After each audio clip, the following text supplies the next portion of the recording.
கடந்தொலையில் நீங்கள் ஒரு வேளை பாதிக்கப்பட்டு நிம்மதி இழந்து சமாதானத்தை இழந்து ஒரு வேளை நீங்கள் கண்ணீரோடு கூட இருப்பீர்களானால் இந்த நிகழ்ச்சியை ஃபுல்லாக பாருங்கள். இந்த சத்தியத்தில் கர்த்தர் உங்களை ஆறுதல் படுத்துவார், தைரியப்படுத்துவார், உங்கள் காயங்களை கட்டுவார். நீங்கள் வாங்கியிருக்கிற அந்த கடத்தெல்லாம் கொடுக்கறதுக்கு ஏசப்பா உங்களுக்கு ஒரு வழிவாசலை திறப்பார். மேலும் உங்களுக்கு தேவையான தேவ ஆலோசனையும் சத்தியத்தையும் கர்த்தர் உங்களுக்கு தருவார். தேவ சமாதானத்தோடு கூட நீங்கள் இந்த பூமியில் சந்தோஷமாக இருப்பீங்க. ஓகேங்களா?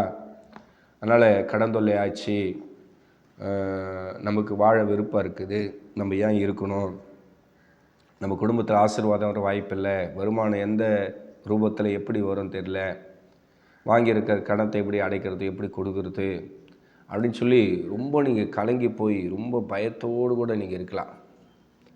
உங்களை கடன் வாங்க வச்சு உங்களுடைய ரட்சிப்பின் சந்தோஷத்தை அழித்ததே சத்துரு தான். அந்த சத்துருவை முதல்ல நீங்கள் கட்டி ஜெபிக்கணும். நீங்கள் மனசு உடைஞ்சி போயிட்டீங்க, நீங்கள் ரொம்ப துக்கத்தை மனசில் வச்சுட்டிங்கன்னா உங்களால் ஜெபம் பண்ண முடியாது. உங்கள் வாயை கூட அப்படியே கட்டினது போல், கட்டி போட்டது போல், இன்னும் அது உங்களுக்கு பயங்கர மகா துன்பத்தை உண்டாக்கும். அதனால் உங்களுடைய சொந்த சகோதரன் போல் நான் சொல்கிறேன், மனசை நீங்கள் கொஞ்சம் சாந்தப்படுத்து. முடியாது தான், நீங்கள் இருக்கிற சூழ்நிலைக்கு, உங்கள் பிரச்சனைக்கு உங்களால் இப்போதைக்கு ரெக்கவரி ஆக முடியாது, எனக்கு நல்லா புரியுது. ஆனாலும் கூட நம்ம ஏசப்பாவுடைய பிள்ளைங்களாக இருக்கிறதால ஓரளவுக்கு நமக்குள்ளே இருக்கிற அந்த சமாதானத்தை நம்மளே புதுப்பித்து கொள்ளணும். பொதுவாகவே கடன் தொல்லை அப்படின்றது என்ன என்பது இன்னும் கூட சில பேருக்கு தெரில. ஒருவேளை நீங்கள் சுகத்தோடு ஆசீர்வாதத்தோடு நல்ல செல்வத்தோடு கூட இருந்தீங்கன்னா கடன் தொல்லையில் பாதிக்கப்பட்டு இருக்கிற ஜனங்களை போய் சந்தித்து அவங்களோடு நீங்கள் தயவுசெய்து பேசுங்க. ஒருவேளை இந்த நிகழ்ச்சியை நீங்கள் தற்செயலாக உள்ளே பார்க்கலாம். என்ன தான் இந்த பாஸ்டர் சொல்கிறாரு, கடன் தொல்லையான்கிற தலைப்பில் நிறைய எபிசோடு பேசியிருக்கிறாரு, அப்படி என்ன தான் இவர் பேசுகிறாரு அப்படின்னு சொல்லி ஒருவேளை இந்த உலகத்துடைய செல்வத்தோடு ஆசீர்வாதத்தோடு நீங்கள் இருந்தால் இந்த கடன் தொல்லை என்பது என்ன, அதனுடைய ஸ்பிரிட் என்ன, அதனுடைய ஈவில் ஸ்பிரிட் என்ன, அந்த பிசாசுடைய தந்திரம் என்ன, ஜனங்கள் விசுவாசத்திலேருந்து சாத்தா எப்படி விழத்தள்ளுது, எப்படி ஆசை காட்டுது, கடன் தொல்லையில் எப்படி போய் ஜனங்களை கொண்டு போய் விடுது, இதனால் குடும்பத்தில் சமாதானம் கெட்டு போகுது, கணவன் மனைவிக்கு அண்டர்ஸ்டாண்டிங் போயிடுது, மேலும் தூக்கம் கெட்டு போயிடும், நிம்மதி இருக்காது, சாப்பிட முடியாது, சர்ச்சைக்கு கூட போக முடியாது, அவமானம் நிந்தை, அப்படியே கூனி குறுகி ஒரு மனநோயாளி போல் இருப்பாங்க. அதனால் கர்த்தர் ஒருவேளை உங்களை பொருளாதாரத்தில் ஆசீர்வச்சிருந்தா உங்கள் வீட்டு பக்கத்தில் கடன் தொல்லையில் பாதிக்கப்பட்டவங்களுடைய பிரச்சனையை போய் விசாரிங்க. அது ஒரு ஊழியம். இப்போது ஹாஸ்பிட்டல் ஊழியம், ட்ராக்ஸ் ஊழியம், இப்படி பல ஊழியங்களை நீங்கள் செய்யக்கூடியவர்களாக இருப்பீங்க. கடன் தொல்லையில் பாதிக்கப்பட்ட ஜனங்களுக்கு ஜெபம் என்ற ஊழியத்தையே நீங்கள் செய்யக்கூடாது. இப்போ என்ன எடுத்துங்க, நான் எத்தனையோ தலைப்பில் மெசேஜ் பேசலாம். தொடர்ந்து 80 எபிசோடுக்கு மேலே தாண்டி இப்போது கர்த்தர் என்னை கொண்டு வராருன்னா அப்போ கடன் தொல்லை என்பது அது ஒரு கொடிய சாபக்கட்டு, அது ஒரு விசுவாச துரோகம். இன்றைக்கி கடன் வாங்காத நபரை பார்க்கவே முடியாது. நீங்கள் ஃபோனை ஆன் பண்ணாவே ஃபோனில் லோன் வாங்கிக்கிறீங்களா, லோன் வாங்கிக்கிறேன்னு சொல்லி ஒவ்வொரு ஆப்ஸுக்குள்ளே நீங்கள் போகும்போது அங்கே நோட்டிஃபிகேஷன் அப்படியே காட்டும். உங்களுக்கு 1 லட்சம் கடன் தரோம், 10 லட்சம் கடன் தரோம், பேங்க் வட்டி தான், அதர் பேங்க்காக இருந்தாலும் நாங்கள் நியாயமாக கொடுக்குறோன்னு சொல்லி அதில் அப்படியே ஒரு லிஸ்ட்டு வருது. அதில் அவங்க கேட்குற ப்ரூஃபெல்லாம் ஃபில்லப் பண்ணால் ஆன்லைனில் லோன் எடுத்துக்கலாம். இன்றைக்கி மொபைலில் மாத்திரம் 100க்கு ஒரு 30 பேர், 30 பேர் தான், கரெக்டு தான், 30 பேர் 100ல் 30 பேர் பார்த்திங்கன்னா இந்த ஆப்பில் லோன் எடுக்கிறாங்க. அது எவ்வளோ பெரிய ஆபத்து, எவ்வளோ பெரிய பிரச்சனையை உண்டாக்குன்னு தெரியல. கணவனுக்கு தெரியாமல் மனைவி இந்த மாதிரி ஆன்லைனில் ஆப்ஸில் லோன் வாங்கிடுறாங்க. எத்தனையோ அந்த ஆன்லைனில் லோன் கொடுக்குறவன் அவன் எங்கே இருக்கிறான், எப்படி கொடுக்குறான், ஜனங்களுக்கு ஒன்றுமே புரிய மாட்டேங்குது. ரட்சிக்கப்பட்டு அபிஷேகம் பெற்று அந்நிய பாஷை பேசுகிறவங்க கூட ஃபோனில் ஒரு செகண்டில் அந்த ஃபார்மெல்லாம் ஃபில்லப் பண்ணி ஆதார் கார்டு பேன் கார்டெல்லாம் போட்டு ஒரு செகண்டில் லோன் வாங்கிறாங்க. அதுக்கப்புறம் கட்ட முடியாது. குடும்ப சூழ்நிலை மாறும், பிஸ்னஸ் வருமானம் எல்லாமே சேஞ்ச் ஆகிடும். இன்றைக்கி முக்கால்வாசி பேர் வருமானம் இருக்குது, நம்ம கட்டிடலாம், பிரச்சனை இருக்காது அப்படின்னு சொல்லி தான் நிறைய பேர் வாங்குகிறாங்க. வீடு கட்ட கடன் வாங்குகிறாங்க, கல்யாணம் பண்ண கடன் வாங்குகிறாங்க, பிள்ளைகளை படிக்க வைக்க கடன் வாங்குகிறாங்க.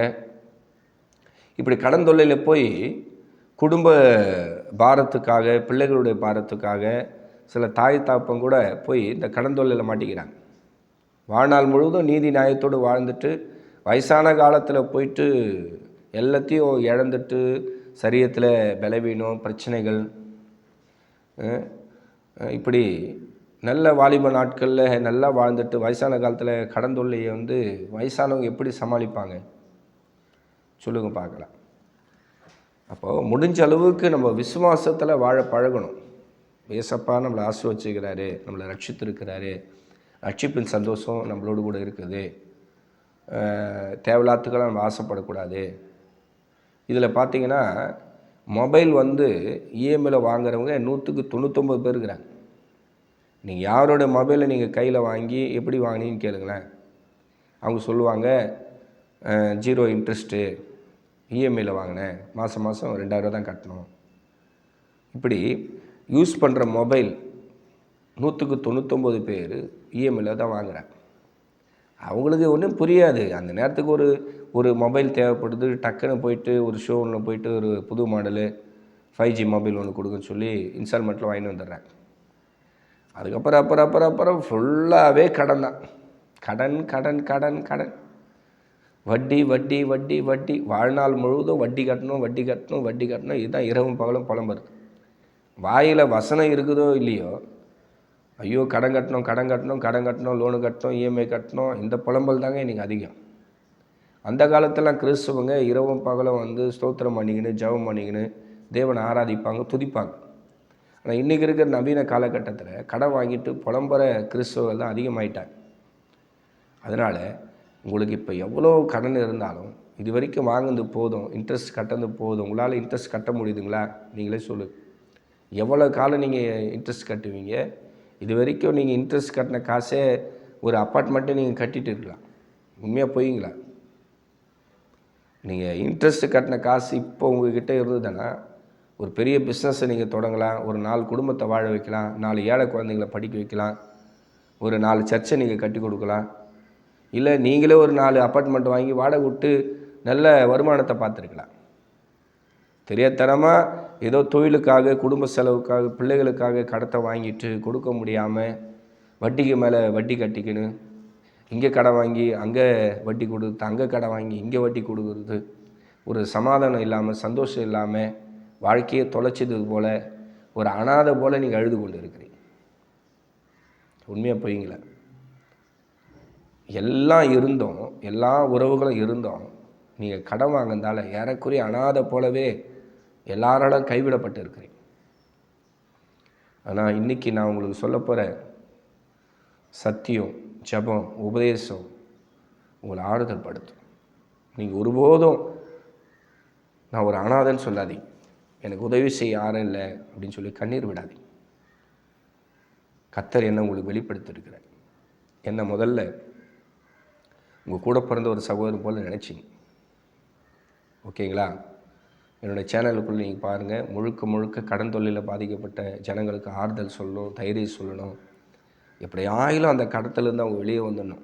அதுதான் என்னுடைய ஆசை. எத்தனையோ சகோதரிகள், சகோதரர்கள் நம்ம சேனலை பார்த்துட்டு இந்த மெசேஜை கேட்டு நிறைய பேர் கடன் என்கிற சாபக்கட்டிலேருந்து விடுதலை பெற்றுக்கொண்டு இருக்கிறாங்க.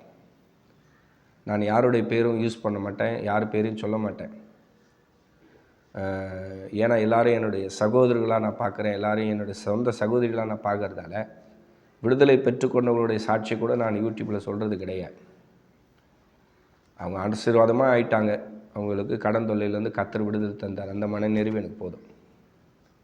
அவங்களா விரும்பினா சென்னையில் நான் சர்ச் வச்சுருக்கிறேன், அங்கே சாட்சி கொடுக்கணும் விரும்பினா அவங்களே சாட்சி கொடுப்பாங்க, கொடுத்து இருக்கிறாங்க. இங்கே லோக்கலில் ஒரு 20 கிலோமீட்டருக்குள்ளே இருக்கிறவங்களாம் சென்னை பகுதியில் இருக்கிற கிறிஸ்தவர்கள் நம்ம சபையில் இது மாதிரி பாஸ்டருடைய மெசேஜ் கேட்டோம், யூடியூப்பில் பார்த்தோம், கடன் தொல்லையாண்டுக்கு தலைப்பில் ஒரு மெசேஜ் பேசினார், எங்களுக்கு ரொம்ப ஆறுதலாக இருந்தது. தொடர்ந்து நாங்கள் பார்க்க ஆரம்பித்தோம், ஜெபம் பண்ண ஆரம்பித்தோம். அவர் என்னென்ன சொல்கிறாரோ அதெல்லாம் கேட்டோம், அதை அப்படியே பின்பற்றினோம். கொஞ்சம் கொஞ்சமாக ஆண்டவர் எங்களுக்கு கடன் தொல்லை விடுதலை கொடுத்துட்டாரு அப்படின்னு தேவ சமூகத்தில் வந்து சாட்சி கொடுத்துருக்குறேன். இப்போ நான் உட்காந்து பேசுகிறது என்னுடைய சொந்த சர்ச்சு சென்னையில் ஆண்டவர் எனக்கு தந்திருக்கிறேன். அந்த சர்ச்சில் உட்காந்து தான், ஃபுல்பீட்டில் உட்காந்து தான் உங்களுக்கு மெசேஜ் பேசுகிறேன். தேவ பிரசன்னம் இன்றைக்கி உங்களை தேடி வந்திருக்கு. உங்களுடைய கடன் தொல்லையும் ஆண்டவர் மாற்றுவார். என் அன்பு சகோதரியே, நீ அனாதை கிடையாதுமா. என் அன்பு சகோதரனே, நீ ஒரு அனாதை கிடையாது. ஆண்டவருடைய சமூகத்தில் இருக்கிற ஆசீர்வாதத்தை உனக்கு தந்து உன்னை ஆண்டவர் உயர்த்து வருப்பார். யாரும் கலங்காதீங்க, கவலைப்படாதீங்க, நம்பிக்கையோடு இருங்க. நிச்சயமாக உங்களையும் ஆண்டவர் கடன் தொல்லையிலிருந்து விடுவிப்பார். ஓகேங்களா? இப்போ நம்ம பிரசங்கத்துக்குள்ளே போகலாம். நான் ஒரு வசனத்தை உங்களுக்கு காண்பிக்கிறேன். அந்த வசனத்தை வச்சு நீங்கள் உங்களுடைய கடன் பிரச்சனைக்காக ஜெபம் பண்ணணும். ஜெபம் பண்ணுறதை தவிர வேறு வழி கிடையாது. இப்போ உங்களுக்கு கடன் தொல்லை மாறணும்னா தேவன் தன்னுடைய இரக்கத்தை உங்களுக்கு வெளிப்படுத்தணும். கர்த்தர் தன்னுடைய இரக்கத்தை உங்களுக்கு வெளிப்படுத்தினா தான் முற்றிலும் நீங்கள் கடன் தொல்லையிலிருந்து விடுவிக்கப்பட முடியும். ஓகேங்களா? இப்போது ஒரு வசனத்தை நம்ம வாசிக்கலாம். ஓகேங்களா? கொலோசியர் 3ஆம் அதிகாரம் எடுத்துக்கொள்ளுங்க. அதில் 15வது வசனத்தை நம்ம வாசிக்கலாம். கொலோசியர் 3ஆம் அதிகாரம் 15வது வசனம். தேவ சமாதானம் உங்கள் இருதயத்தில் ஆழக்கடவது. கவனிச்சிங்களா? தேவ சமாதானம் உங்கள் இருதயங்களில் ஆழக்கடவது. இன்றைக்கி கடன் தொல்லையில் பாதிக்கப்பட்ட எல்லா விதமான சகோதரர்கள் சகோதரிகள் இந்த பூமியில் அவங்க இருதயத்தை செக் பண்ணால் அவங்க இருதயத்தில் ஒரு துளி கூட தேவ சமாதானம் இருக்காது. உண்மையாக போய்ங்களா? ஒருவேளை இந்த தேவ செய்தியை பார்க்குற உங்கள் இருதயம் எப்படி இருக்கு என்பதை நீங்கள் செக் பண்ணி பாருங்கள். உங்கள் இருதயத்தில் கொஞ்சம் கூட தேவ சமாதானம் இருக்காது. என்றைக்கு நீங்கள் கை நீட்டி கடன் வாங்கினீங்களோ அன்றைக்கே உங்களுடைய சமாதானத்தை நீங்கள் தொலைச்சிட்டீங்க. உண்மையாக போய்ங்களா? கடன் வாங்கிறதுக்கு முன்னாடி உங்கள் இருதயம் எப்படி இருந்ததுன்னா ரொம்ப சந்தோஷமாக இருந்தது, சமாதானமாக இருந்தது. ஆண்டவர் தந்த நிம்மதியும் ஆசீர்வாதத்தை நீங்கள் அனுபவிச்சிங்க. ஒரு எளிமையான வாழ்க்கையாக இருந்தாலும் அது ரொம்ப இன்பமாக இருந்தது. ஆனால் உங்கள் குடும்ப செலவுக்காக, பிஸ்னஸ்க்காக, பிள்ளைகளுக்காக நீங்கள் கடன் வாங்கினீங்க. அதை நான் தப்புன்னு நான் சொல்ல வரலை. ஏன்னா நியாயம் இருக்கிற ஒரு ஆண்டவர் மாத்திரம்தான். என்னுடைய டியூட்டி என்னென்னா உங்களுக்கு ஆறுதல் சொல்லணும், உங்களை தைரியப்படுத்தணும், உங்களுக்கு ஜெபம் பண்ண உங்களுக்கு பயிற்சி கொடுக்கணும். அதுதான் என்னுடைய ஊழியம். ஐயோ நீங்கள் கடன் வாங்கிட்டீங்க, பெரிய குற்றவாளிங்க அப்படின்னு நான் சொல்கிறதுக்கு நான் முதல்ல அதுக்கு தகுதியானவன் கிடையாது. தேவ கிருபையில் இந்த தேவ செய்தியை உங்களுக்கு சொல்ல வந்திருக்கிறேன். உங்கள் வீட்டில் ஒருத்தர் போல் என்னை நினச்சிங்க. அதனால் தயவு செய்து நீங்கள் வாங்கின கடத்தை வரைக்கும் அப்படியே நிறுத்திடுங்க. மேலே மேலே கடன் வாங்காதீங்க. நீங்கள் ஆண்டவர்கிட்ட பேசுங்க. ஏசப்பா, கிறிஸ்தவ வாழ்க்கை கடன் நிறைந்த வாழ்க்கை கிடையாது, கண்ணீர் நிறைந்த வாழ்க்கை கிடையாது, அவமானம் நிறைந்த வாழ்க்கை கிடையாது. அப்பா, இந்த வரை நான் கடன் வாங்கிட்டு இப்போ ரொம்ப பாதிக்கப்பட்டு உடஞ்சி போய் நொறுங்கி போய் கண்ணீரோடு தவிச்சின்னு இருக்கிற ஆண்டவரே, எனக்கு உதவி செய்ய யாரெல்லாம் ஆண்டவரே, என்னை நானே குற்றப்படுத்திக்கிறேன் ஆண்டவரே. நான் இப்போ கூனி குறுகி ஆண்டவரே, இந்த ஊரில் எனக்கு எவ்வளோ சொந்த பந்தங்கள் இருக்குது, ஆனால் நான் ஒரு அனாதை போல் கதறி கொண்டு இருக்கிறேன் ஆண்டவரே.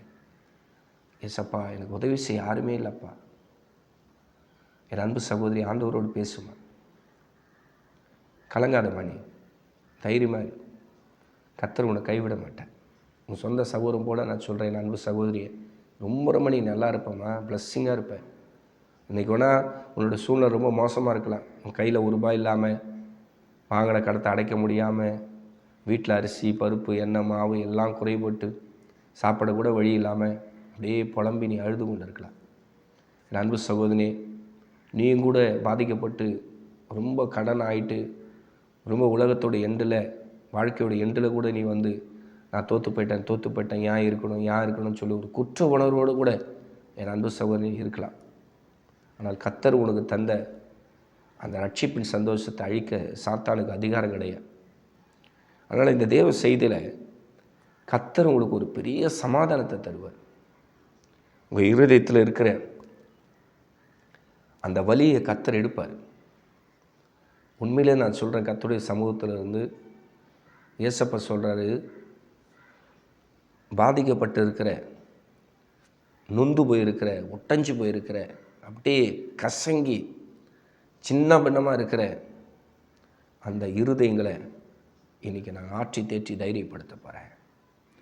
கொலோசியர் 3:15 படி என்னுடைய சமாதானத்தை என் பிள்ளைகளோட இருதயத்தில் வைக்க போகிறேன்னு சொல்லி என் மூலிமா கர்த்தர் என் அன்பு சகோதரி உன்னோட பட்சமாக பேசின்னு இருக்கிறேன். சமாதானம் இல்லை, சமாதானம் இல்லை, சமாதானம் இல்லை அப்படின்னு சொல்லி புலம்பி கொண்டு இருக்கிற என் அன்பு சகோதரனே, சமாதானம் இல்லாத உன் இருதயத்தை கர்த்தர் எடுத்துட்டு கொலோசியர் 3:15 சொல்லப்பட்டிருக்கிற அந்த தேவ சமாதானத்தை உன் இருதயத்தில் ஏசப்பா பொறுத்த வந்திருக்கிறார்பா. அப்படியே ஒட்டஞ்சி நொறுங்கி போய் ஆதரவு இல்லாமல், உதவி இல்லாமல், அப்படியே அனாதை போல கதறி கொண்டு இருக்கிற ஒவ்வொருவரோடும் கர்த்தர் பேசுகிறார். மனநொந்து போகாதீங்க.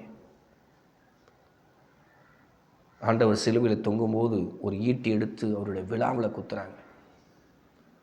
அவர் நெஞ்சி பகுதியில், அந்த விழா பகுதியில் ஒரு ஈட்டி எடுத்து குத்துறாங்க. யோசனை பண்ணி பாருங்க, எதற்காக இதெல்லாம்? உங்கள் இருதயத்தில் கர்த்தர் சமாதானத்தை தருவதற்காக அவருடைய விழாவில் ஒரு ஈட்டி குத்தப்பட்டது. அப்படி இருக்கும்போது உங்கள் சமாதானத்தை கெடுக்க சாத்தானால் முடியும் நீங்கள் நினைக்கிறீங்களா? சொல்லுங்கள். நான் ரொம்ப மன உருக்கத்தோடு கூட உங்ககிட்ட கர்த்தருடைய வார்த்தை எடுத்து சொல்லின்னு வரேன். நீங்கள் அந்த கொல்கதா மலையை நோக்கி பாருங்கள்.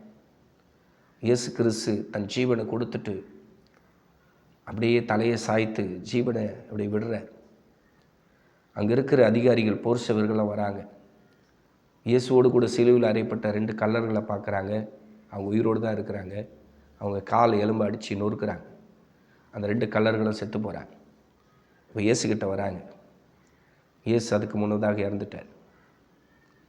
அப்போது ஒருத்தன் என்ன பண்ணுறான், ஒரு ஈட்டி எடுத்து அவர் இறந்துட்டாரா இல்லையான்னு ஒரு குத்து குத்துறான். ஆண்டவர் ஏற்கனவே இறந்துட்டார்.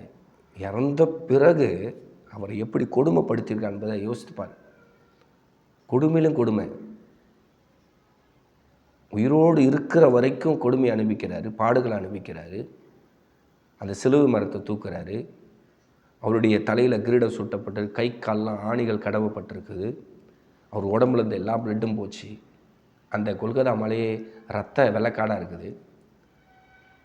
இப்போ இறந்துடுறாரு. இறந்த பிறகு அவருடைய விழாவில் ஈட்டி குத்துறாங்கன்னா எப்பேற்பட்ட உலகம் இது என்பதை நீங்கள் சிந்தித்துப்பார்.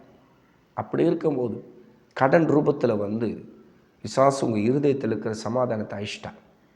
ஒரு ஈட்டில் குத்துவது போல் சாத்தா உங்கள் இருதயத்தை குத்தி குத்தி குத்தி குத்தி உயிரோடு குத்தி குத்தி ரணமாக்கி வச்சிருக்கிறான்.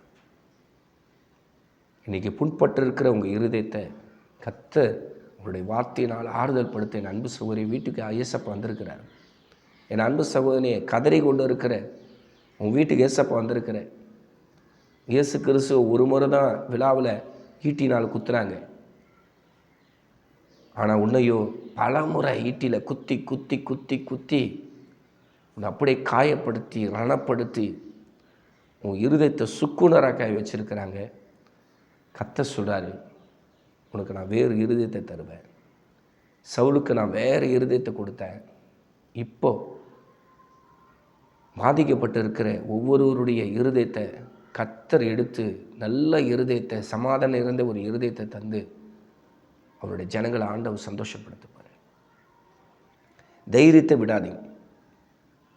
நீங்கள் தைரியத்தை விட்டுட்டிங்கன்னா நீங்கள் கடன் அடைக்க வாய்ப்பே கிடையாது. ஓகேங்களா? மன தைரியத்தை விடவே கூடாது. விசுவாசத்தை விடக்கூடாது. ஜெபத்தை விடக்கூடாது. குறிப்பாக இந்த கடன் தொல்லைங்கிற மெசேஜை வெளியிடுகிற என்னை நீங்கள் மறக்கக்கூடாது. என்னுடைய செய்தியை நீங்கள் விடக்கூடாது. ஏன்னா கர்த்தர் என்னை மூடி மறைத்து உங்களோடு பேசுகிறார். அதனால் தயவுசெய்து தொடர்ந்து மெசேஜை பார்த்துன்னு இருங்க. ஒரு வாரத்தில் குறைஞ்சது 3 செய்தி 4 செய்தி போடுறேன். ஒரு சில வாரங்களில் ஊழிய பாரம் அதிகமாக இருந்து ஜெபம் அதிகமாக இருந்தால் 2 செய்தி அது மாதிரி தான் போடக்கூடிய சூழ்நிலை ஏற்படும். அதனால் எல்லா செய்தியும் நீங்கள் பாருங்கள். ஒரு வாரத்தில் 2 மெசேஜ் போட்டாலும் சரி, 4 மெசேஜ் நான் வெளியிட்டாலும் சரி, நீங்கள் தொடர்ந்து மெசேஜை பார்க்கணும். குறிப்பாக நீங்கள் ஒன்று ஃபாலோ பண்ணணும். ஒரு மெசேஜ் வருதுன்னா உடனே ஒரு லைக் போடணும். 2வது கமெண்ட் பாக்ஸில் ஒரு ஆமேன்னு ஒரு ப்ரைஸ் விளாடாது நீங்கள் போட்டு பாஸ்டர் உங்கள் சேனல் நான் பார்க்குறேன், நான் இந்த ஊரில் இருக்கிறேன்னு சொல்லி ஒரு கமெண்ட் பாக்ஸில் ஒரு ப்ரைஸில் ஆமேன்னு போடணும். நீங்கள் எந்த ஊர்லேருந்து பார்க்குறீங்க ஒரு போட்டால் தான் எனக்கு தெரியும். ஓ இவ்வளோ பேர் பார்க்குறாங்க, புதுசாக இவ்வளோ பேர் பார்த்துருக்குறாங்க, நம்ம இன்னும் கூட இந்த மெசேஜ் பேசணும், இன்னும் 100 இல்லை 1000 எபிசோடு வந்து பேசி வெளியிடணும், பாதிக்கப்பட்ட ஜனங்களுக்கு இது ரொம்ப பயனுள்ளதாக இருக்குது, அவங்கள ஜபத்தில் வளர்க்குதுன்னு சொல்லி நான் இன்னும் வந்து உற்சாகமாகிடுவேன்.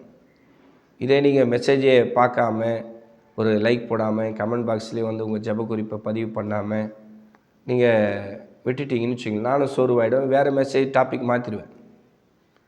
ஆவியானவர் என்னை பாரப்படுத்தி கடந்துள்ள பாதிக்கப்பட்ட ஜனங்களுக்கு நீங்கள் ஜெபம் பண்ண என்னை பாரப்படுத்துகிற மெசேஜ் பேச சொல்கிறார். நான் இங்கே சென்னையில் இருக்கிறேன், எனக்கு ஃபேமிலி இருக்குது, 3 பிள்ளைங்க இருக்கிறாங்க, 2 சர்ச் இருக்குது, எவ்வளோ ஊழியங்கள் இருக்குது. அப்படி இருக்கும்போது தொடர்ச்சியாக வந்து ஒரு வீடியோ மெசேஜ் எடுத்து எடிட் பண்ணி அதை வெளியினா எவ்வளோ கஷ்டம், கொஞ்சம் யோசனை பண்ணி பாருங்கள். ஒரு மெசேஜை உங்களுக்கு நான் வந்து எடுத்து எடிட் பண்ணி வெளியிடணுன்னா குறைஞ்சது ஒரு 3 மணி நேரம் ஒர்க் பண்ணணும், குறைஞ்சபட்சம் நான் சொல்கிறேன். அப்போ இதெல்லாம் எதுக்காக இந்த ஊழியத்தை செய்கிறோம் என்பதை நீங்கள் புரிஞ்சுக்கணும். இது வருமானத்துக்காக கிடையாதுங்க, உங்கள் மேலே இருக்கிற அன்பு. எல்லாரும் என்னை கூட பிறந்த ஒரு சகோதரியை நான் பார்க்குறேன், நம்மளாம் பரலோக ராஜ்யத்தில் ஒன்றா இருக்கணும். ரட்சிக்கப்பட்டு இருக்கிற ஒரு தேவனுடைய பிள்ளை கூட கைவிடப்பட்டு போகக்கூடாது. எல்லாரும் பரலோக ராஜ்யத்தில் போகணும், எல்லாரும் சந்தோஷமாக இருக்கணும். நீங்கள் எல்லாம் ரொம்ப சுகத்தோடு செல்வத்தோடு நல்ல தீர்காயுசோடு நல்ல சரீரத்தில் நல்ல பலத்தோடு இருந்து ஏசப்பாடு பிள்ளைங்கன்னு சொல்லி உலகத்தில் சாட்சியாக நீங்கள் நிற்கணுன்றதுக்காக தான் பாரத்தோடு இந்த ஊழியத்தை நான் செஞ்சுன்னு இருக்கேன். இன்றைக்கி ஒரே ஒரு வசனம் சொன்னேன், அது என்ன பார்த்தீங்கன்னா கொலோசியர் 3:15, தேவ சமாதானம் உங்கள் இருதயத்தில் ஆள கடவுது. இந்த ஒரு வசனத்தை பிடிச்சிங்க, அந்த கொலோசியர் 3:15 பிடிச்சிங்கன்னு கண்ணீரோடு கதறி அழங்க. ஏசப்பா தொடர்ந்து நான் வந்து யூடியூப்பில் கடந்தொல்லையாங்கிற மெசேஜை பார்க்குறேன். ஜீவன் பாஸ்டர் வந்து சென்னையிலேருந்து எனக்கு வந்து மெசேஜ் கொடுக்குறேன். நான் தொடர்ந்து ஆண்டவர் உங்கள் வார்த்தையை கேட்குறேன். எனக்கு எப்படியாலும் கடந்தொல்லையிலேருந்து எனக்கு விடுதலை தந்து எனக்கு ஒரு சமாதானத்தை தாங்க அப்படின்னு உங்களை எத்தனை பேர் கண்ணீரோடு கதறீங்களோ அத்தனை பேருக்கு ஏசப்பா ஒரு பெரிய விடுதலை தரப்போகிற. நீங்கள் கேட்குற கடந்தொல்லையிலேருந்து விடுதலையை உங்கள் அப்பா உங்களுக்கு தருவார். நான் ஒரே ஒரு விஷயத்த சொல்கிறேன், தயவுசெய்து நீங்கள் புரிஞ்சுங்க. இப்போது நீங்கள் ஒரு தாய் இல்லை ஆண்கள் பார்க்கக்கூடியவராக இருப்பீங்களா, நீங்கள் ஒரு தகப்பனை வச்சுக்கலாம். பெண்களை பார்த்து நான் ஒன்று சொல்கிறேன், நீங்கள் ஒரு தாய். ஆண்கள் பார்க்கக்கூடியவர்களாக இருந்தால் ஆண்களை பார்த்து ஒன்று சொல்கிறேன், நீங்கள் ஒரு தகப்பன். உங்களுக்கு பிள்ளைகள் இருந்தால் அந்த பிள்ளை வந்து கடன்படணும், அவமானப்படணும், அவன் ஊரறி அவமானப்பட்டு கேவலப்பட்டு போனோம் அப்படின்னு நீங்கள் நினைப்பீங்களா? சொல்லுங்கள். பெற்றோர்களை பார்த்து நான் கேட்குறேன். உங்களுக்கு ஒரு பையன் இருக்கிறான், அந்த பையன் கடந்தொழில் அவமானப்பட்டு போனோம், அந்த கடந்தொழில் அவன் சாகணும், அவன் வட்டி கட்டியே சாகணும், அவன் சம்பாதித்தெல்லாம் வட்டி தான் கட்டணும், இங்கே வட்டிக்கு வாங்கி அங்கே கொடுக்கணும், அங்கே வட்டிக்கு வாங்கி இங்கே கொடுத்து மேலும் மேலும் இவனுக்கு கடந்தொல்லை ஆகிடணும், இவன் கண்ணீரோடு இருக்கணும், இரவெல்லாம் இவன் தூங்கக்கூடாது, நிம்மதி இருக்கக்கூடாதுன்னு நினைப்பீங்க. நீங்கள் நினைக்க மாட்டீங்க தானே? நீங்கள் என்ன நினைப்பீங்க? ஜபத்தலோடு என்ன வேண்டிப்பீங்க? ஏசப்பா நான் கெட்டு போனாலும் என் பிள்ளை நல்லா இருக்கணும், எனக்கு தான் குழந்தையில் ஆசீர்வாதம் இல்லை, நல்லா படிக்கலை, நல்ல தாய் தப்ப நல்ல வீடு வாசல் அமையல, கஷ்டப்பட்டு முன்னுக்கு வந்தேன், என் பையன் என்னை விட நல்லா இருக்கணும், அவனுக்கு கடன் இருக்கக்கூடாது, பிரச்சனை இருக்கக்கூடாது, அவனுக்கு நல்ல வாழ்க்கை துணை இருக்கணும், அவனுக்கு வீடு வாசல் அமையணும், அவனுக்கு சொத்து இருக்கணும், நல்ல வேலை இருக்கணும் தான் நீங்கள் நினைப்பீங்க. அதே போல் தான் ஏசப்பா உங்களை அவருடைய பிள்ளைகளாக நினைக்கிறாரு. உங்களை அவருடைய மகளாக நினைக்கும் போது உங்களுக்கு கடன் தொல்லை இருந்தால் அவரால் தாங்க முடியுமா? நீங்கள் கடன் தொல்லையில் செத்து போனால் அவர் ஏற்றுப்பாரா? நீங்கள் கடன் தொல்லை அவமானப்பட்டு உங்கள் சொந்த ஊரில் நீங்கள் அழிஞ்சிட்டா, உங்கள் குடும்பம் அழிஞ்சிட்டா அவருக்கு சந்தோஷமாக இருக்கும்? சொல்லுங்கம்மா. உங்களுக்கு ஒரு பையன் இருந்தால் அல்லது ஒரு பொண்ணு இருந்தால் அவன் நல்லா இருக்கணும் தானே நீங்கள் நினைப்பீங்க. அதுபோல் தான் ஏசப்பா இன்றைக்கி என்ன நினைக்கிறாருன்னா, நீங்கள் ரொம்ப ரொம்ப நல்லா இருக்கணும், தெய்வ சமாதானத்தோடு நீங்கள் சந்தோஷமாக இருக்கணும் அவர் நினைக்கிறார். ஓகேங்களா? ஆண்டோடைய பாரத்தை புரிஞ்சிங்க. என்னை ஏசப்பா கைவிட்டார், எனக்கு கடன் ஆயிடுச்சு, லட்சக்கணக்கில் கடன், கோடிக்கணக்கில் கடன், எப்படி கொடுப்பேன்னு தெரியலன்னு சொல்லி நீங்கள் வேதனைப்படுறதை விட அவர் பரலோகத்துலேருந்து நீங்கள் படக்கூடிய வேதனையை பார்த்து அவர் ரொம்ப துடிச்சுன்னு இருக்கிறேன். ஏற்கனவே நான் சொன்னேன் பார்த்தீங்களா, அவர் இறந்த பிறகும் அவருடைய விழாவில் ஈட்டி கொடுத்து அவர் கொடுமைப்படுத்துகிறாங்க. அதுதான் இந்த உலகம். அதனால் இன்றைக்கி இருக்கிற கொடுமையும் அவமானத்தையும் வெக்கத்தையும் நிந்தைகளையும் நீங்கள் தயவுசெய்து நீங்கள் கொஞ்சம் உங்கள் மனசை கொஞ்சம் சாந்தப்படுத்திக்கின்னு அதெல்லாம் விட்டு உதறிட்டு வசனத்தின் பக்கம் வாங்க. ஆண்டவர் உங்களை ஆறுதல் படுத்துவார். ஆண்டவர் உங்களை தள்ள மாட்டார். உன்னை எனக்கு பிடிக்கலை அப்படின்னு சொல்லி ஆண்டவர் முகத்தை திருப்பிக்க மாட்டார். உங்கள் பிள்ளை 1000 தப்பு பண்ணாலும் என் பிள்ளை நீங்கள் எப்படி சொல்கிறீங்களோ அதே போல் தான் தகப்பனுடைய அன்பும். ஏசப்போட அன்பு மாறவே மாறாது. அடுத்த தேவ செய்தியில் உங்களை சந்திக்கிறேன். ஓகேங்களா? இன்றைக்கி ஒரே ஒரு வசனம் தான். இந்த ஒரு வசனத்தை வச்சுட்டு நீங்கள் கண்ணீரோடு ஜெபிங்க.